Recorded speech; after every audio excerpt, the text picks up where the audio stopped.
aussi un petit peu d'instabilité sur l'est du pays comme prévu et toujours un grand soleil en Méditerranée puisque là on est resté protégé. C'est ce qui justifie d'ailleurs toujours ce risque élevé de feux de forêt désormais répartis sur la plupart des départements de la Méditerranée, avec même aussi le Vaucluse qui vient joindre les Bouches-du-Rhône en risque très élevé.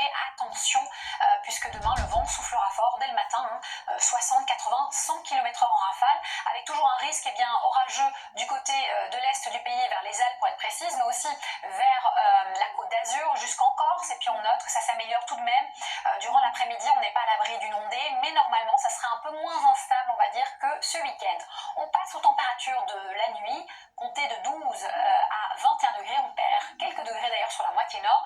C'est plus frais en termes de sensations, surtout la journée, on est 2 à 4 degrés en dessous des normales de saison, avec de 21 à 29 degrés. Ce n'est plus trop l'été pleinement pour le moment. Ça devrait un petit peu changer, on l'espère, ces prochains jours, mais de manière assez rapide. Ici, mardi, on a l'influence d'une perturbation avec beaucoup de grisailles, peu de précipitations. Le vent faiblit mardi, il faiblira aussi mercredi. Les averses seront moins importantes aussi. Puis dernière journée du mois, moins de vent et surtout moins d'ondées avant l'arrivée d'une perturbation. On débute le mois d'août avec des pluies entre la Bretagne et le Nord-Pas-de-Calais et on aura une amélioration pour samedi et dimanche, mais rien n'est moins sûr. L'indice de confiance finalement n'est que de 2